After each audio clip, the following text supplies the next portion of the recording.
Hey all and namaskar. Welcome to the Silver Jubilee episode of Business Line's Trending Commodity Picks.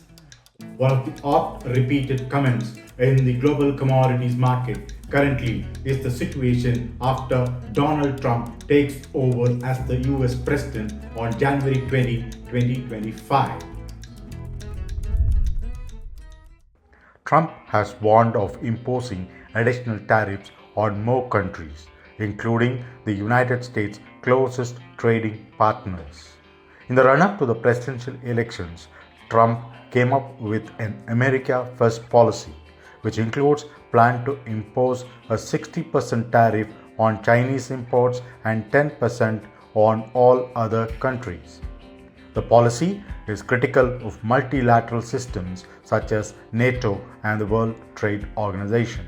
The World Gold Council says all eyes are focused on what Trump's second term could mean for the global economy. But Trump's statements have left the commodity trade worried. Grain growers, an organization working to increase the profit and sustainability of Australian growers, sees possible impacts on grain trade from increasing US trade protectionism and geopolitical tensions. US trade policies directly impact the dynamics of global trade.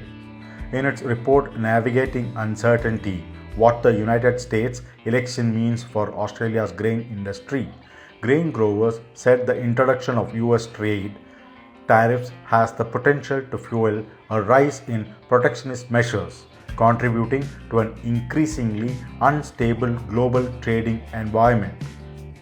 World Trade Organization Director General Gozi Okonjo-Iweala has warned that Trump's proposal to impose a 10% tariff could spark a free-for-all and affect the stability of international trade.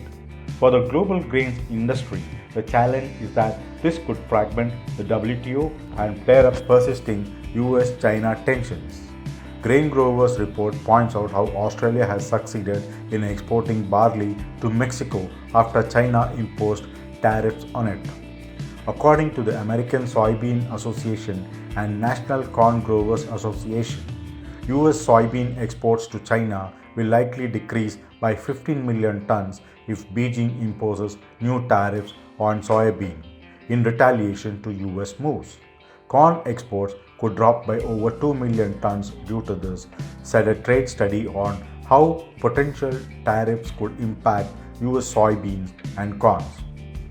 According to Sean Arita, senior economist in the USDA Office of the Chief Economist, the US agriculture sector suffered over $27 billion loss during the 2018-19 trade war.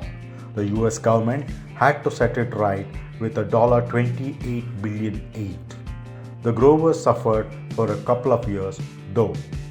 In 2018-19, US exports dropped by 13.5 million tons despite Washington increasing its exports to the European Union, Argentina, and Egypt.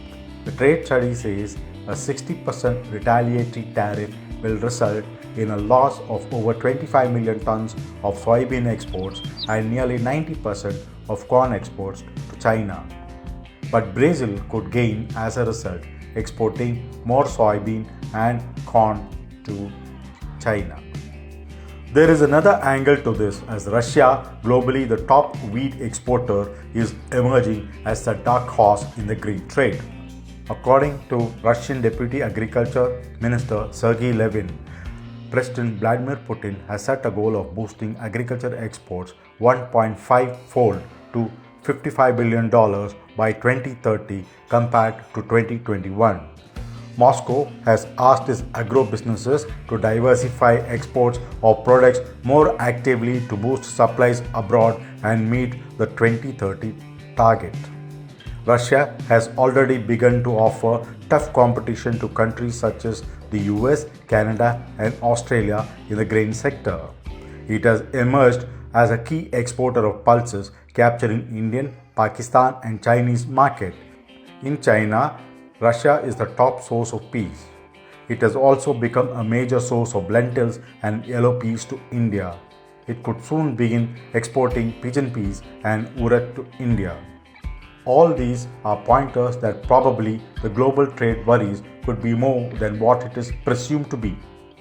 Everything now hinges on what Trump does and how China or Canada or any other affected country retaliates. The World Gold Council says any tariff increase will affect India less than other US trading partners, given a much smaller trade deficit between Washington and India. Wishing all viewers a Merry Christmas.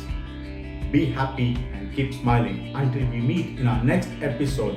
This is Subramani signing off. Bye all and good luck.